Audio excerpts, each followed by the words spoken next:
বিসমিল্লাহির রহমানির রহিম। বিশ্ব আধ্যাত্মিক জ্ঞান সঞ্চার দরবার শরীফের প্রতিষ্ঠাতা আমার মুর্শিদ কেবলা গাউসুল আজম শামীম আলী চিশতির দরবার হইতে আমি অধম শাহ আলম আপনাদের সকলকে জানাই আন্তরিক শুভেচ্ছা ও অভিনন্দন। আমার মুর্শিদ কেবলা গাউসুল আজম শামীম আলী চিশতির দরবার হইতে আবারও কিছু আলোচনা নিয়ে আপনাদের সামনে হাজির হইলাম। আশা করি সকলে ভালো আছেন এবং সকলেই মনোযোগ সহকারী এবং ধৈর্য সহকারী শুরু থেকে শেষ পর্যন্ত সম্পূর্ণ আলোচনাটি শুনুন। আমি যে আলোচনাটি নিয়ে আপনাদের সামনে হাজির হইলাম সেই আলোচনাটি হলেন কোন গুরু ধরবেন এবং কোন গুরু ত্যাগ করবেন, এই নিয়ে কিছু তত্ত্ব আলোচনা করিব। তাই সকলেই মনোযোগ সহকারী এবং ধৈর্য সহকারী শুরু থেকে শেষ পর্যন্ত সম্পূর্ণ আলোচনাটি শুনুন। শুরুতেই বিশ্বের সকল স্তরে লোকদের উদ্দেশ্য করে বলছি, আমার লক্ষ্য আমার মুর্শিদ কেবলা গাউসুল আজম শামীম আলী চিশতির লেখা গ্রন্থের বিষয়বস্তু আপনাদের সামনে উপস্থাপনা করা, যাতে আপনারা সকলেই হাকিকত জানতে পারেন, বুঝতে পারেন এবং হাকিকতের জ্ঞান নিতে পারেন। আমি যে আলোচনাটি নিয়ে আপনাদের সামনে হাজির হইলাম, এই আলোচনাটি আপনাদের জন্য অনেক গুরুত্বপূর্ণ। এই আলোচনার মাধ্যমে আপনারা সকলেই জানতে পারবেন কোন গুরু ধরবেন এবং কোন গুরু ত্যাগ করবেন। তাই সকলেই মনোযোগ সহকারী এবং ধৈর্য সহকারী শুরু থেকে শেষ পর্যন্ত সম্পূর্ণ আলোচনাটি শুনুন। সদ্গুরু না হলে শিষ্যের দশা অত্যন্ত শোচনীয় হতে পারে। আধ্যাত্মিক পথে অগ্রসর হওয়ার জন্য একজন প্রকৃত গুরুর সান্নিধ্য অপরিহার্য। সদ্গুরু তিনি, যিনি কেবল শাস্ত্রীয় জ্ঞান ধারণ করেন না, বরং সে নিজেই সে জ্ঞানের মূর্ত প্রতীক, যিনি শিষ্যের আধ্যাত্মিক যাত্রায় সঠিক দিক নির্দেশনা দিতে সক্ষম হন এবং তাকে মায়া ও বন্ধন থেকে মুক্তির পথ দেখান। একজন অসৎগুরু শিষ্যকে তার অজ্ঞতার কুশিক্ষায় ভুল পথে পরিচালিত করতে পারেন। এর ফলে শিষ্য তার আধ্যাত্মিক লক্ষ্য থেকে বিচ্যুত হয়ে ভুল ধারণার বশবর্তী হতে পারে। চরম পর্যায়ে মিথ্যাবাদী অসৎ গুরু থেকে প্রাপ্ত জ্ঞান প্রায় অসম্পূর্ণ বা বিকৃত হয়। এতে শিষ্যের মধ্যে ভুল ধারণা এবং অন্ধবিশ্বাস জন্ম নিতে পারে, যা তার প্রকৃত জ্ঞান অর্জনে বাধা সৃষ্টি করে। একজন অসৎ গুরু শিষ্যের মধ্যে প্রকৃত আধ্যাত্মিক জাগরণ ঘটাতে পারে না। শিষ্য হয়তো অনেক সাধনা বা অনুশীলন করবে, কিন্তু তার অন্তরে কোনো পরিবর্তন আসবে না এবং সে আত্ম উপলব্ধি থেকে বঞ্চিত হবে। এমন অবস্থায় শিষ্য যখন উপলব্ধি করে যে তার গুরু প্রকৃত পথ প্রদর্শক নন, তখন তার মনে গভীর হতাশা ও বিশ্বাস ভঙ্গ হয়। এটি তাকে আধ্যাত্মিক পথ থেকে সম্পূর্ণরূপে দূরে সরিয়ে দিতে পারে। এই অসৎ গুরুরা প্রায় শিষ্যের এমন সব কর্মে নিযুক্ত করেন যা তাদের আধ্যাত্মিক উন্নতির পরিপন্থী।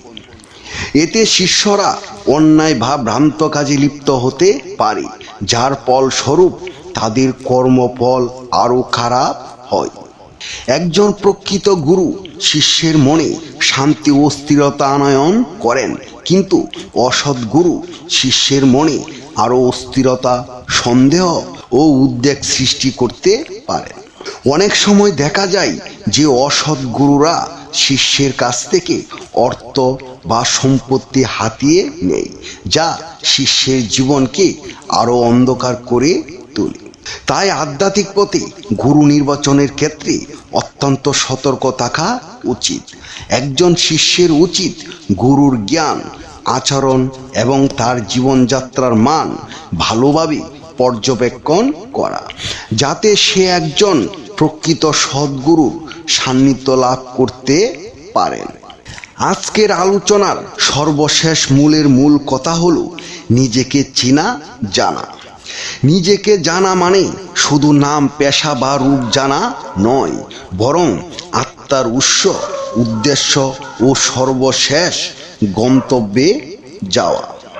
যে নিজেকে চিনতে পারল সে তার রবকে চিনতে পারল, আর যে রবকে চিনল সে প্রকৃত মুক্তি ও শান্তি লাভ করল। নিজেকে নিজে চেনা যাবে না, তাই নিজেকে চেনার জন্য একজন চেনা লোক প্রয়োজন, আর সেই চেনা লোকটি হবে একজন কামেল মুর্শিদ। মনে রেখো, তুমি হাজার হাজার বই পাঠ করে মহাপণ্ডিত হয়েছ, অথচ তুমি কখনো তোমার নিজ দেহকে পাঠ করনি।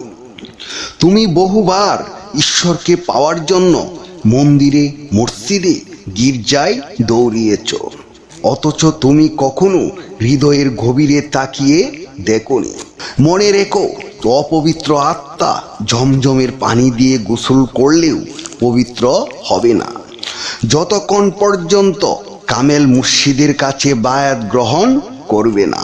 মুর্শিদ ব্যতীত পরিশুদ্ধ হবে না তোমার অপবিত্র মন, কারণ পরিশুদ্ধ আত্মাবিনে মিলবে না তোমার স্রষ্টার দর্শন।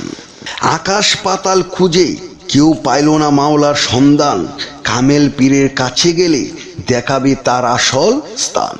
হে বিশ্ববাসী, আমি সকলের উদ্দেশ্য করে বলছি, কামেল পীর ব্যতীত কেউ অন্তরকে পরিশুদ্ধ করতে পারবে না। তাই সকলের উদ্দেশ্য করে বলছি, আমাদের সকলের একজন কামেল মুর্শিদ প্রয়োজন। হে বিশ্ববাসী, যদি আপনারা কোনো কামেল মুর্শিদের সন্ধান না পান, তাহলে ইউটিউবে যাইয়া শামীম আলী চিশতি লিখে সার্চ করেন, তাহলে পেয়ে যাবেন কামেল মুর্শিদের সন্ধান। হে বিশ্ববাসী, সকলে দেখুন সোনালী চন্দ্র রূপ লাভ করা এই মহান কামেল মুর্শিদের রূপ সুরত কি রকম হয়। সোনালী চন্দ্র রূপ লাভ করা এই মহান কামেল মুর্শিদের কণ্ঠ সকলে শুনুন, যাকে দেখলে আপনাদের ভিতরে প্রেম জাগ্রত হবে।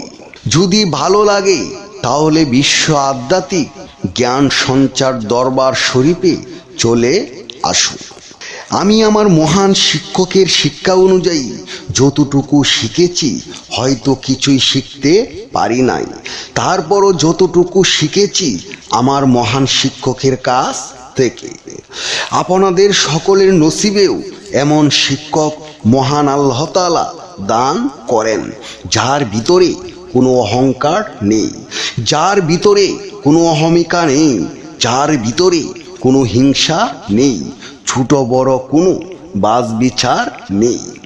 সবাইকে সমান তালে ভালোবাসা প্রদান করেন।